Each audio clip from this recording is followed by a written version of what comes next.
Okay, if you're paying attention on number 16, I already asked you to do sulfuric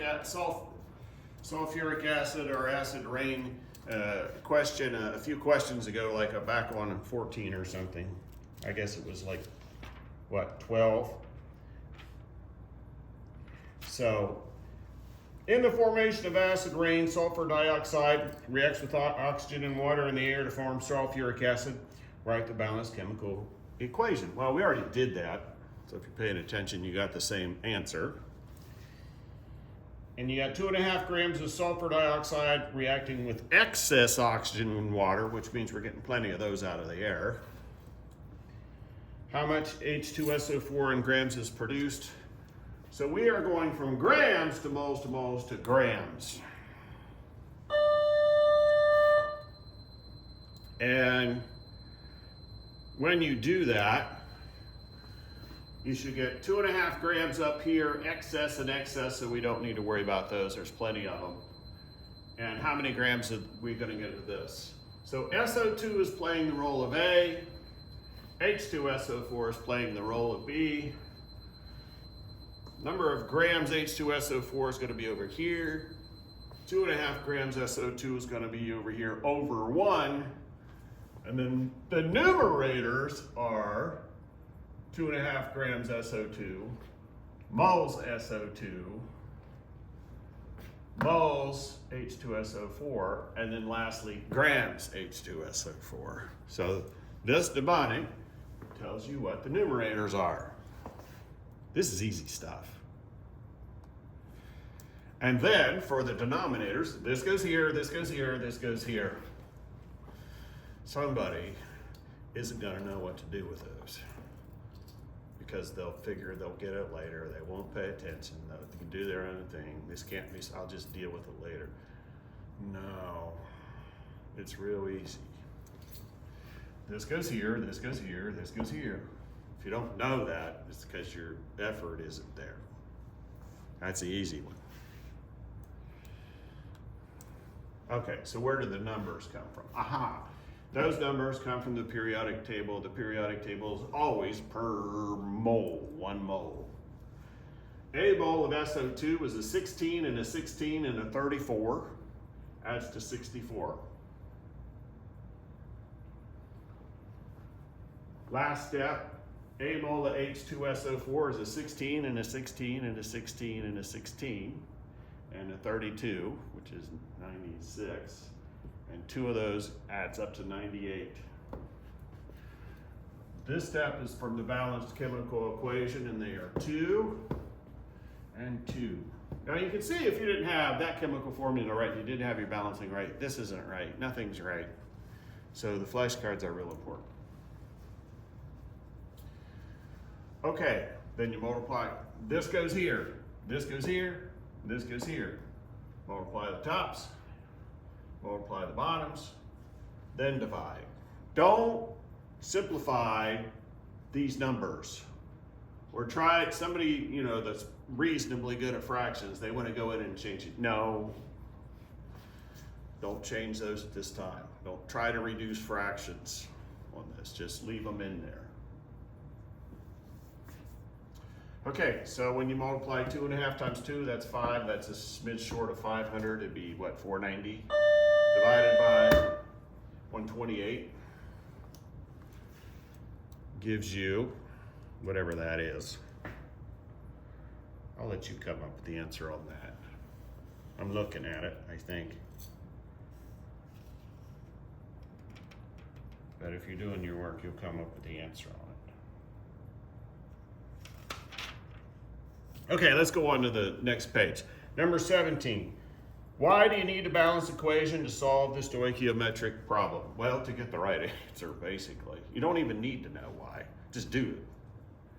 But this is what makes the switch to so many pieces of this to so many pieces of that. They're talking about this step right here, right there. That's where you use your balanced chemical equation.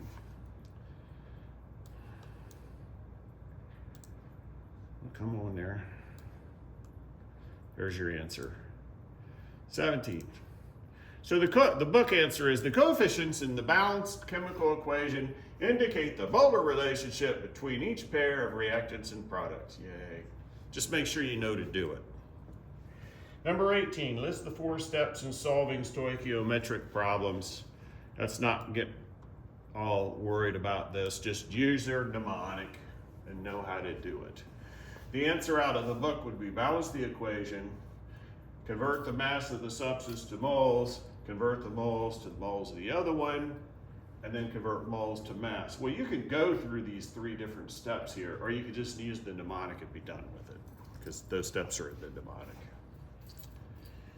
Number 19, describe how a mole ratio is correctly expressed when it is used to solve a stoichiometric problem. I think the mole ratio would be right here in the moles to moles. That would be in the balanced chemical equation. I think that's what they want in the question.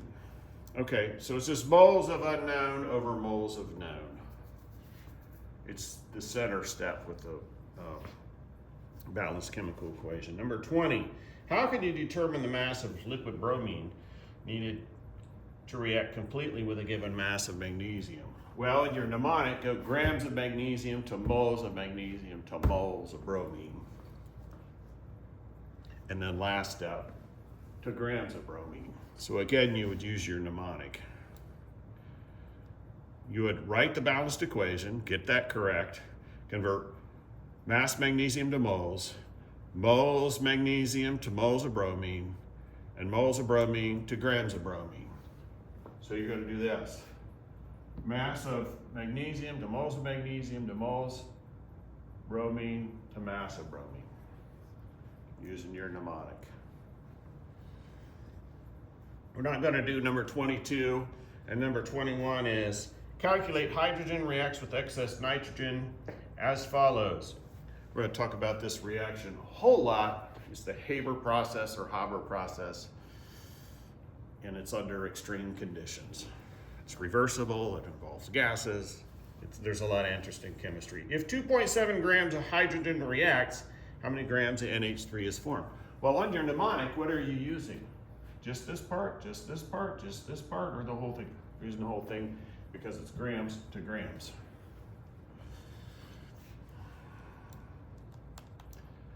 So get your mnemonic down there, make your job easy, and decide what it is you're figuring out, and then you just follow it. So we have grams of one of the reactants giving us grams of probably NH3, that's the product, so we're going mass A to mass of B. And if you write the equation out, there's 3 H2s to give us 2 NH3s. This is reversible. That's a whole different issue. Let's not deal with that today. Okay, so this is playing the role of A, this is playing the role of B. So we're gonna go grams H2 on the numerators to moles H2 in the numerator to mole NH3 in the numerator to grams NH3 in the numerator. That tells you what to do. And then this goes here, and this goes here, and this goes here. That's a piece of cake.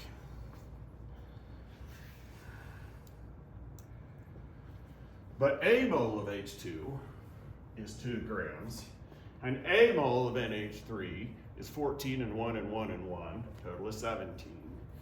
And these numbers are in this step here, to where 3 moles of H2 gives us 2 moles of NH3.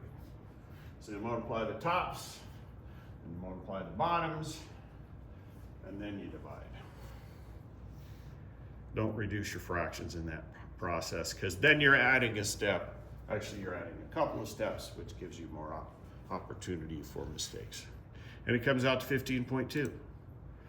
And ta-da, you should know how to do stoichiometry now. Oh, here, let's do this on number 22. It says design a concept map. Just do this. Here, I'll assign you this one. You figure it out. Rather than doing a concept map, let's do this. Let's balance it. It's going to take 2 HCl's, react with limestone, calcium carbonate to give you these guys.